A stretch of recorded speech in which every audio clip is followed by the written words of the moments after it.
নমস্কাৰ মই পল আৰু আপোনালোকে চাই আছে ডিজিটেল আসাম আমি আজি ভিডিঅ'ত আলোচনা কৰিব লৈছো সিটেট ইংলিশ ল্যাঙ্গুৱেজৰ বিষয়ে সিটেট ইংলিশ ল্যাঙ্গুৱেজৰ প্ৰিভিয়াস ইয়াৰৰ কোৱেশ্চন আনসাৰ আমি ডিসকাস কৰিম যেহেতু আমাৰ অসমীয়া ভাষাৰ প্ৰায়বোৰ টপিক আমি আলোচনা কৰিছো আৰু কোৱেশ্চন আনসাৰবোৰ ডিসকাস কৰা হৈ গল প্ৰায়বোৰ যিখিনি মোৰ লগত আছিল গতিকে এতিয়া ভাবিছো যে ইংৰাজী ভাষাৰ আমি কোৱেশ্চন আনসাৰবোৰ ডিসকাস কৰিম প্ৰিভিয়াস ইয়াৰৰ আৰু যেহেতু অসমীয়া ভাষা আৰু ইংৰাজী ভাষাৰ সিলেবাসটো একেই হয় পেডাগজিৰ টপিক বিলাকো একেই হয় গতিকে আমি ইংৰাজী ভাষাৰ কোৱেশ্চনবোৰ ডিসকাস কৰিলে আমাৰ অসমীয়া ভাষাৰ বাবে কিছু আমাৰ সহায়ক হ'ব কাৰণ ইংৰাজী ভাষাত অহা কোৱেশ্চনবোৰে অসমীয়া ভাষাত ট্ৰান্সলেট কৰি দিয়া দেখা গৈছে গতিকে অসমীয়া ভাষা আৰু ইংৰাজী ভাষা দুয়োটাৰে একেলগে প্ৰিপাৰেচন হৈ যাব সেইবাবে ইংৰাজী ভাষাৰ আজি প্ৰথমটো ভিডিঅ' আৰু এই ভিডিঅ' 1ত আমি আলোচনা কৰিম 2011 চনৰ জুন মাহত অনুষ্ঠিত হোৱা সিটেট এক্সামৰ পেপাৰ 1ৰ কোৱেশ্চনবোৰ So আৰম্ভ কৰিছো প্ৰথম প্ৰশ্নটো হৈছে Ria is unable to pronounce the words smile and school clearly as her teacher what will you do ইয়াতে কৈছে যে ৰিয়া নামৰ এগৰাকী ছাত্ৰীয়ে স্মাইল আৰু স্কুল এই দুটা শব্দ সঠিকভাৱে উচ্চাৰণ কৰিব পৰা নাই এতিয়া শিক্ষক হিচাপে আপুনি কি কৰিব ৰিয়াক কেনেদৰে সহায় কৰিব ইয়াতে চাৰিটা অপচন দিয়া হৈছে অপচনত কন্ডিশন কেইটা দিয়া হৈছে আমি অপচনবোৰ সকলো নপঢ়ো বহুত দীঘলীয়া হৈ যাব ভিডিঅ'তে গতিকে ইয়াৰ শুদ্ধ উত্তৰটো হ'ব option number 2 make Ria understand the meaning and the sound pattern and get the class as a whole to listen to these words through an audio visual medium এতিয়া আমি গোটেই বিলাক লাইন আমি বুজিব নালাগে গোটেই শব্দকেইটা আমি নুবুজিলো আমি আনসাৰবোৰ কৰিব পাৰো ইয়াতে মেইন আমি ফোকাস কৰিব লাগিব অডিও ভিজুৱেল মিডিয়াম আমি অসমীয়া ভাষাত এইবোৰ আলোচনা কৰিছিলে যে অডিও ভিজুৱেল যিবিলাক মিডিয়াম আছে বা অডিও ভিজুৱেল যিবিলাক আমাৰ টিচিং লাৰ্নিং মেটেৰিয়েল আছে এই মেটেৰিয়েল বিলাকৰ জৰিয়তে আমি প্ৰনাউন্সিয়েচন বা উচ্চাৰণ আমি সঠিকভাৱে শিকাব পাৰো আমি অলৰেডি ডিসকাস কৰিছো যদি কম্পিউটাৰত শব্দটোৰ উচ্চাৰণ কেনেদৰে কৰা হয় এটো যদি শুনোৱা হয় বা দেখুওৱা হয় তেনেদৰে অডিও ভিজুৱেল মিডিয়াম বিলাকৰ জৰিয়তে হেতক স্পষ্টভাৱে বুজাব পৰা হয় আৰু এট্ৰাক্টিভ হয় সেইভাবে ছাত্ৰ-ছাত্ৰীসকলে অতি সহজতে এটা শব্দৰ উচ্চাৰণ শিকিব পাৰে অডিও ভিজুৱেল মিডিয়ামৰ জৰিয়তে গতিকে শিক্ষক হিচাপে আপুনি অডিও ভিজুৱেল মিডিয়াম ইউজ কৰি সেই শব্দটো শিকাবলৈ চেষ্টা কৰিব এতিয়া আইছো 2 নম্বৰ কোৱেশ্চনটো লৈ Lolita, a teacher of young learners, provides them with opportunities to play with clay, water and sand so as to. ইয়াতে কৈছে যে ললিতা নামৰ এগৰাকী শিক্ষয়িত্ৰী তেখেতে ইয়ং লাৰ্নাৰ্ছ বিলাকক সৰু সৰু শিশু বিলাকক তেখেতে শিক্ষা দি আছে আৰু তেখেতে খেলৰ জৰিয়তে শিক্ষা দিছে য'ত ক্লে ব্যৱহাৰ কৰিছে বোকা ব্যৱহাৰ কৰিছে বা ওৱাটাৰ পানী আৰু চেণ্ড বালি এইবিলাকৰ মাধ্যমতে খেল কৰিব দিয়া হৈছে আৰু তাৰ মাধ্যমত হেতক শিকাবলৈ চেষ্টা কৰা হৈছে গতিকে প্ৰশ্নটো হৈছে যে এই প্লে উইথ ক্লে ওৱাটাৰ আৰু চেণ্ডৰ জৰিয়তে তেখেতে কিহৰ শিক্ষা দিব বিচাৰিছে ইয়াতে যদি আমি অপচনবোৰৰ ভিতৰত চাওঁ শুদ্ধ উত্তৰটো হ'ব option number 1 will find motor skills especially of the fingers and thumb ইয়াতে কৈছে যে মোটৰ স্কিল বিলাক আমি ডেভেলপ কৰিব লাগিব গতিকে মোটৰ স্কিল যদি ডেভেলপ কৰিব লাগে হিয়তৰ ফিংগাৰ আঙুলি বিলাক আঙুলিৰ মাংসপেশী বিলাক যদি ষ্ট্ৰং কৰিব লাগে যাতে ভালদৰে সঞ্চালন কৰিব পাৰে যাৰ বাবে হিয়তৰ চলনা শক্তি বৃদ্ধি পাব এতিয়া এসো 3 number প্ৰশ্নটোলৈ the spoken skills in a language teaching classroom can be developed through spoken skill মানে হৈছে কথন কৌশল যদি কথন কৌশল যদি বৃদ্ধি কৰিব লাগে এটা ক্লাছৰুমত তেনেদৰে শিক্ষক গৰাকীয়ে কেনেদৰে বৃদ্ধি কৰিব আমি অলৰেডি কথন কৌশলৰ বিষয়ে আমি আলোচনা কৰিছো গতিকে কথা কোৱাৰ যদি কৌশল এটো যদি ডেভেলপ কৰিব লাগে কেনেদৰে কৰা যাব যে আমি কথোপকথনৰ জৰিয়তে আমি কথন স্কিল বৃদ্ধি কৰিব পাৰো আৰু আমি কমিউনিকেটিভ এপ্ৰচৰ কথা পাইছিলো যোগাযোগ মাধ্যম গতিকে আমি যিমানেই যোগাযোগ কৰিম যিমানে কথোপকথন কৰিম হিমানে আমাৰ কথন কৌশলটো বৃদ্ধি পাব বা কথন কৌশলৰ বিকাশ হ'ব গতিকে সেই অপচনটো আমি ইয়াতে চাব লাগিব কোড আছে অপচন নম্বৰ 3 আছে enabling activities with a focus on conversation skills leading to communicative competence গতিকে কনভাৰসেশন স্কিলৰ ওপৰত গুৰুত্ব দিব লাগিব কথোপকথনৰ ওপৰত গুৰুত্ব দিব লাগিব কমিউনিকেটিভ এপ্ৰচৰ ওপৰত গুৰুত্ব দিব লাগিব যোগাযোগ পদ্ধতিৰ ওপৰত বা যোগাযোগ মাধ্যমৰ ওপৰত গুৰুত্ব দিব লাগিব যিমানে কথা বতৰা পতা হ'ব হিমানে স্পোকেন স্কিল বা কথন কৌশল বিকাশ হ'ব এতিয়া আইছো 4 number প্ৰশ্নটোলৈ Ritu often makes errors in subject verb concord the teacher can help her by জিয়াতে কৈছে যে ঋতু নামৰ ছাত্ৰী এগৰাকীয়ে প্ৰায় সাবজেক্ট ভাৰ্বৰ ক্ষেত্ৰত খেলিমেলি কৰে বা ভুল কৰে এটা শিক্ষক হিচাপে আপুনি কেনেদৰে সহায় কৰিব ইয়াতে সাবজেক্ট ভাৰ্ব মানে হৈছে গ্ৰামাৰৰ কথা কৈছে গতিকে সাবজেক্ট হিচাপে কি ভাৰ্ব দিব লাগিব একৰ্ডিং টু সাবজেক্ট আমাৰ ভাৰ্ববোৰ ব্যৱহাৰ হয় গতিকে সেই যেটো কনসেপ্ট সেই কনসেপ্টটো ঋতুৰ নাই গতিকে শিক্ষক হিচাপে আপুনি কেনেদৰে সহায় কৰিব আমি যদি তলৰ পৰা চাওঁ তলৰটোত কৈছে asking Ritu to write the rules 10 times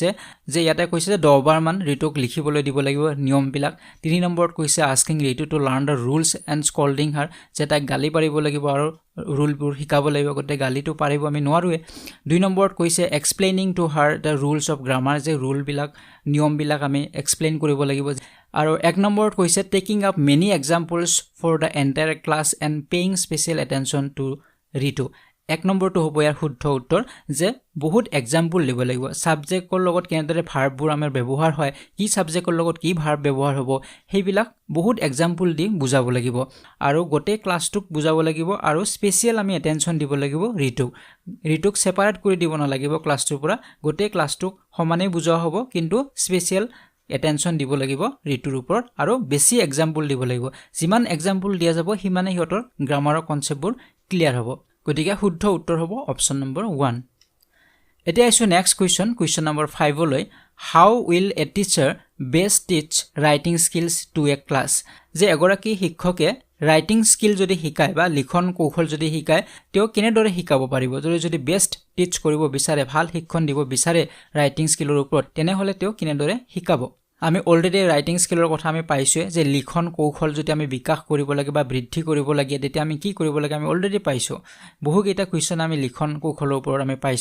আমি পাইছিলো এটা কোৱেশ্চন যে মনৰ ধাৰণাবোৰ ইহঁতৰ সৃষ্টি কৰিব পৰা হ'ব লাগিব শিক্ষকক যাতে ছাত্ৰ-ছাত্ৰীৰ মগজুত যাতে ধাৰণাৰ সঞ্চাৰ হয় সেইটোৰ ক্ষেত্ৰত গুৰুত্ব দিব লাগে কাৰণ আমি লিখাৰ আগতে আমি আমাৰ সকলোবোৰ মগজুত থাকে আমি চিন্তা আমি মগজুৰে কৰো আৰু সেইবোৰ আমি লিখো গতিকে আমাৰ মগজুত যদি ভাল চিন্তা আহে বা চিন্তা বা আমাৰ ধাৰণাবোৰ যদি ভাল হয় তেনেহলে আমাৰ লিখনি আমাৰ কি হ'ব ভাল হ'ব সেইভাবে গুৰুত্ব ক'ত দিব লাগে ব্ৰেইন ষ্টৰ্মিংৰ ওপৰত গুৰুত্ব দিব লাগে সেইভাবে আমি অপচন নম্বৰ 1 নম্বৰ হ'ব শুদ্ধ উত্তৰ by brainstorming ideas and asking students to write in their own words যে ব্ৰেইন ষ্টৰ্মিং আইডিয়াবিলাকৰ ওপৰত গুৰুত্ব দিব লাগিব আৰু ছাত্ৰ-ছাত্ৰীসকলক সিহঁতৰ নিজৰ ভাষাত লিখিবলৈ ক'ব লাগিব তেতিয়াহে আমি ভালদৰে লিখা কৌশল বা লিখনৰ আমি প্ৰেক্টিস কৰিব পাৰিম বা শিক্ষা দিব পাৰিম গতিকে গুৰুত্ব দিব লাগিব ব্ৰেইন ষ্টৰ্মিং আইডিয়াছ বিলাকৰ ওপৰত আৰু হিহঁতৰ নিজৰ ভাষাত লিখিবলৈ দিব লাগিব এতিয়া আইছো কোৱেশ্চন নম্বৰ 6 লৈকে The Right of Children to Free and Compulsory Education Act 2009 stipulates that learning should be যে আমি right two free and compulsory education act 2009 ইয়াৰ বিষয়ে আমি জানোৱে সো এইখন এক্টত যিখনত কোৱা হৈছে যে শিক্ষা বাধ্যতামূলক হ'ব লাগে আৰু বিনামূলীয়া হ'ব লাগে এই একখনৰ মতে শিক্ষা কেনে ধৰণৰ হ'ব লাগে তলত চাৰিটা অপচন দিয়া হৈছে ইয়াৰে চাৰিটাৰ ভিতৰত কোনটো ধৰণৰ শিক্ষা হ'ব লাগে এই একখনৰ মতে ৰেষ্ট্ৰিক্টেড টু কো-স্কলাষ্টিক সাবজেক্টছ কো-স্কলাষ্টিকৰ আমি কথা আমি আলোচনা কৰিছিল এটা ভিডিঅত যে সহ বিদ্যায়তনিক যিবিলাক সাবজেক্ট এইবিলাক আমি বাদ দিব লাগে আমি কেতিয়াও বাদ দিব নালাগে কো-কাৰিকুলাৰ এক্টিভিটিজ বিলাক আমি বাদ দিব নালাগে আমাৰ যিবিলাক সাবজেক্ট আছে একাডেমিক সাবজেক্ট বিলাকৰ লগতে আমি সেইবিলাক দিশো আমি সমানে চলাই নিব লাগিব যাক আমি অল ৰাউণ্ড ডেভেলপমেন্ট বুলি কোৱা হয় গতিকে হেতু ৰেষ্ট্ৰিকশন আমি আনিব নালাগিব তাত আমি বাধা আমি আনিব নালাগিব গতিকে এটো ফুল হয় 2 নম্বৰ যদি চাও কেয়াৰফুলি মনিটৰিং বাই ফ্ৰিকুৱেন্ট টেস্টিং যে আমি কেয়াৰফুলি মনিটৰ কৰি থাকিবলৈ অবজাৰ্ভ কৰি থাকিব লাগিব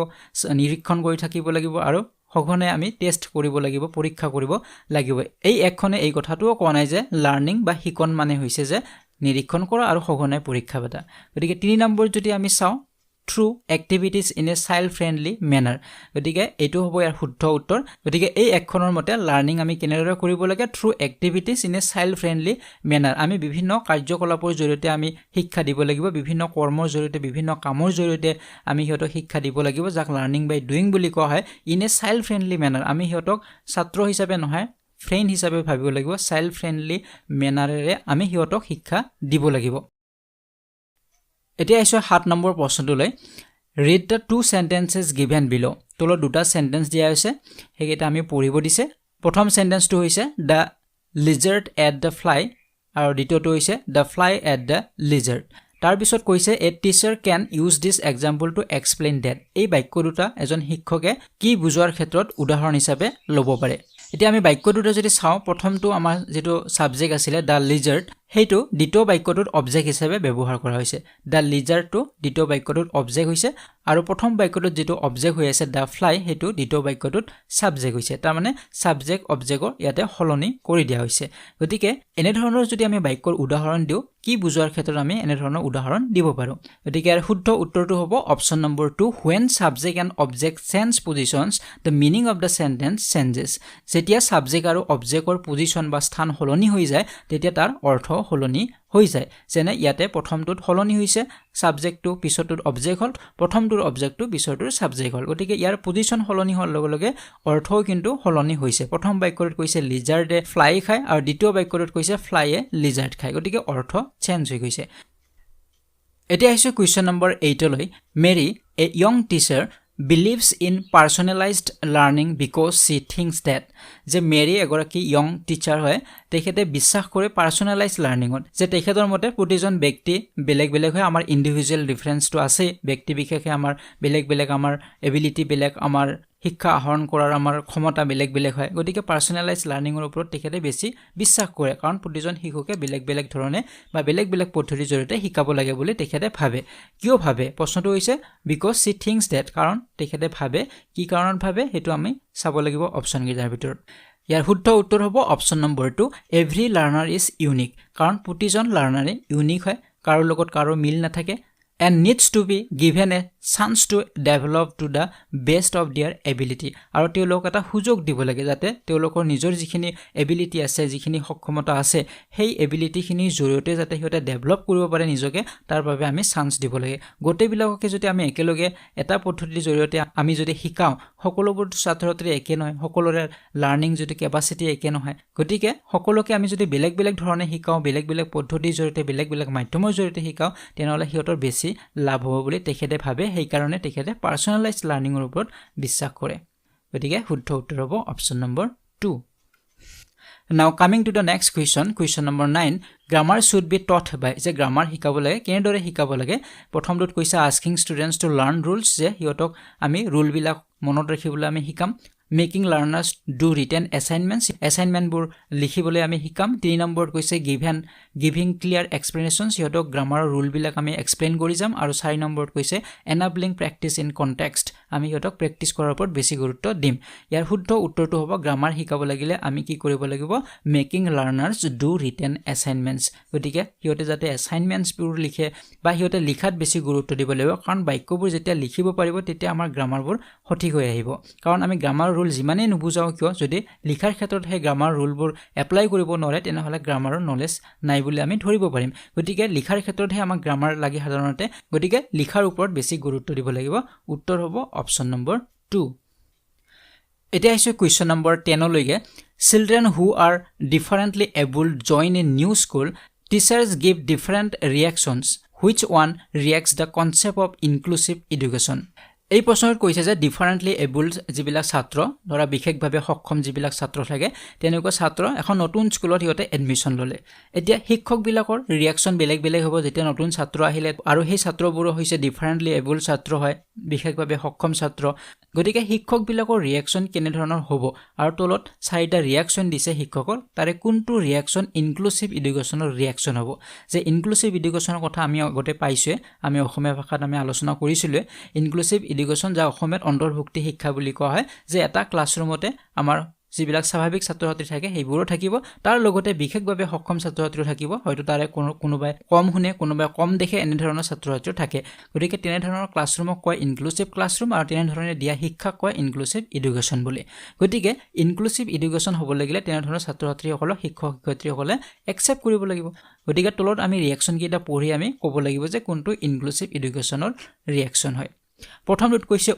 how can I teach children who cannot even read যে প্ৰথম এজনে কৈছে যে কিনেদৰে মই তেনেকুৱা ছাত্ৰক শিকাব পাৰিম যে পঢ়িবই নাজানে গতিকে এটো ইনক্লুসিভৰ উদাহৰণ নহয় কাৰণ যদি ইনক্লুসিভ এডুকেশন হলহেতেন তেও সেই ছাত্ৰ-ছাত্ৰীসকলক ওয়েলকাম কৰিলেতেন তেও এনে ধৰণৰ ৰিঅ্যাকচন নিদিলেতেন 2 নম্বৰত কৈছে I am worried that my class may not accept these children আৰু 2 নম্বৰ ৰিঅ্যাকচনত কৈছে যে মই চিন্তিত হৈছো যে মোৰ যেটো ক্লাছ সেই ক্লাছৰ বাকি যিবিলাক স্বাভাৱিক ছাত্ৰ-ছাত্ৰী আছে হিয়তে হয়তো এই ছাত্ৰ-ছাত্ৰীসকল একচেপ্ট নকৰিব পাৰে গতিকে এটো ইনক্লুসিভ এডুকেশনৰ উদাহৰণ নহয় 3 নম্বৰ যদি আমি চাও good it will provide a good opportunity for the children to learn to help each other and be supportive এটো ইনক্লুসিভ এডুকেশনৰ ৰিঅ্যাকচন হয় কাৰণ ইয়াতে শিক্ষকজনে good বুলি কৈছে যে ঠিক আছে যে এই সকলোবোৰ ছাত্ৰ ছাত্ৰীক একেলগে শিক্ষা দিয়া হ'ব আৰু ইজনে আনজনক সহায় কৰিব আৰু বি সাপোৰ্টিভ মানে সিহঁতে সাপোৰ্ট কৰি আগবাঢ়ি যাব পাৰিব গতিকে এটো হৈছে ইনক্লুসিভ এডুকেশনৰ ৰিঅ্যাকশন 4 নম্বৰত কি কৈছিল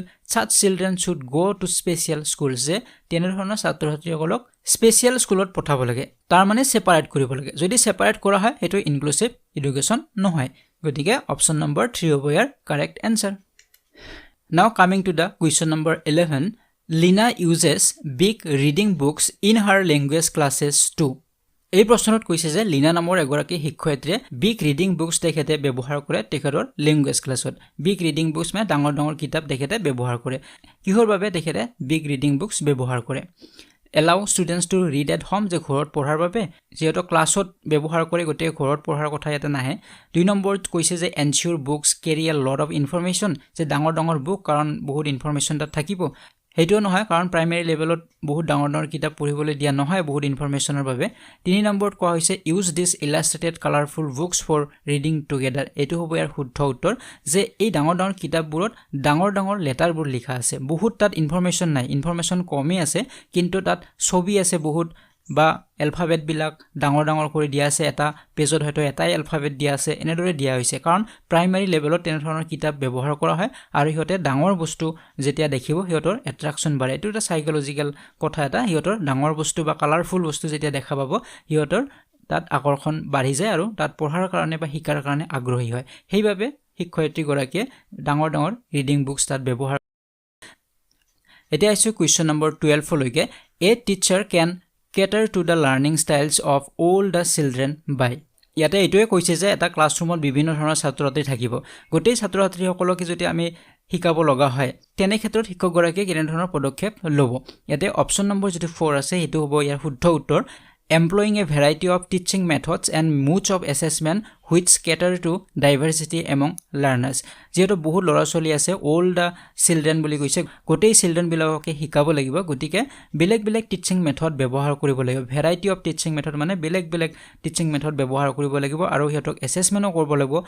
যে মূল্যাঙ্কন কৰিব লাগিব বেলেগ বেলেগ মেথডৰ জৰিয়তে আৰু এই যে বেলেগ বেলেগ ছাত্ৰ-ছাত্ৰী আছে সকলোৰে ইন্ডিভিজুৱেল ডিফাৰেন্স আছে সকলোৰে ক্ষমতা বেলেগ বেলেগ লাৰ্নিংৰ যেটো ক্যাপাসিটি বেলেগ বেলেগ গতিকে সকলোকে বেলেগ বেলেগ মেথডত বা বেলেগ বেলেগ পদ্ধতিৰ জৰিয়তে মূল্যাঙ্কন কৰি হিয়তক শিক্ষা দিলে হিয়তে বেছি লাভান্বিত হ'ব বা শিকিব পাৰিব গতিকে ইয়াৰ শুদ্ধ উত্তৰ হ'ব অপচন নম্বৰ 4 এতিয়া আছে কোৱেশ্চন নম্বৰ 13 লৈকে as a part of class project a teacher planned a salad fruit celebration day in which all learners needed to participate The boys protested as they felt that boys do not cook. The teacher should. ইয়াতে কৈছে যে ক্লাছৰ এটা project কৰা হৈছে আৰু শিক্ষক গৰাকীয়ে প্ল্যান কৰিছে যে সালাড ফ্ৰুট সেলিব্ৰেশন ডে তেওঁলোকে পাতিব যে সালাড যেটো আমি খাও সালাড হেই তাৰ এটা সেলিব্ৰেশন ডে পাতিছে আৰু তাত সকলোবোৰ ছাত্ৰ-ছাত্ৰী পাৰ্টিসিপেট কৰাটো বাধ্যতামূলক কৰি দিছে কিন্তু লৰাবোৰে প্ৰটেষ্ট কৰিছে প্ৰতিবাদ কৰিছে যে কুক আমি নাজানো বা কুক হৈছে ছোৱালী বিলাকৰ গতিকে আমি লৰা হৈ আমি কিয় সালাড বনাম এনে ধৰণৰ প্ৰটেষ্ট কৰিছিল বা প্ৰতিবাদ কৰিছিল এনে ক্ষেত্ৰত শিক্ষক গৰাকীয়ে কি কৰা উচিত হ'ব তলত চাৰিটা কন্ডিশন দিছে এতিয়া প্ৰথমটোত কৈছে ইগনোৰ সাচ প্ৰটেষ্ট যে তেনে ধৰণৰ প্ৰটেষ্ট শিক্ষক গৰাকীয়ে ইগনোৰ কৰিব ডেফিনেটলি কৰিব নোৱাৰে ইগনোৰ কাৰণ হেইবোৰে প্ৰভাৱ পেলাব ছাত্ৰ-ছাত্ৰীসকলৰ আৰু লৰাবোৰে হেই তাত কম্পিটিশনত ভাগে নলব গতিকে এটো হ'ব নোৱাৰে 2 নম্বৰত কৈছে complain to the head of the school যে স্কুলৰ হেডক কমপ্লেইন কৰা হ'ব প্ৰিন্সিপাল বা হেডমাষ্টাৰক কমপ্লেইন কৰা হ'ব হেইটো কৰিব নোৱাৰে কাৰণ শিক্ষক গৰাকী যদি নিজৰ ক্লাছটোত কন্ট্ৰোল কৰিব নোৱাৰে লৰা চলিক হেইটো এটা শিক্ষক গৰাকীৰ মাইনাস পইণ্ট হৈ যাব বা দুৰ্বলতা হ'ব হেইভাবে এইটো কৰাটো উচিত নহব 3 নম্বৰত কি কৈছে make N attempt to counsel the boys impressing upon them that gender stereotyping is not healthy গতিকে এইটো হ'ব ইয়াৰ শুদ্ধ উত্তৰ যে লৰাবোৰক এটা কাউন্সেলিং দিব লাগিব হিয়তক বুজাব লাগিব যে জেন্ডাৰ ষ্টেৰিঅটাইপিং যে জেন্ডাৰৰ মাজত যে আমাৰ বৈষম্য আছে লিংগ বৈষম্য এটো একেবাৰে ভাল নহয় বুলি হিয়তক বুজাব লাগিব আৰু সকলো যে সকলো কাম কৰিব পাৰে এনে ধৰণে হিয়তক বিভিন্ন কথা বুজাব লাগিব কাউন্সেলিং দিব লাগিব আৰু হিয়তক হেই পাৰ্টিসিপেট কৰিবলৈ বাধ্য কৰাব লাগিব বা আগ্ৰহী কৰাব লাগিব গতিকে এটো হ'ব ইয়াৰ শুদ্ধ উত্তৰ অপচন নম্বৰ 3 আৰু ফৰত কৈছিলে respect the sentiments of the boys and allow them not to participate এটো হ'ব নৰে যে হিয়তৰ সেন্টিমেন্ট খিনি আমি বুজি পালো যে লৰা হৈ কিয় সালাড বনাব হিয়তক এলাউ কৰিলো আৰু হিয়তে পাৰ্টিসিপেট নকৰিল হেতুটো হ'বই নৰে গতিকে অপচন নম্বৰ 3 হ'ব ইয়াৰ শুদ্ধ উত্তৰ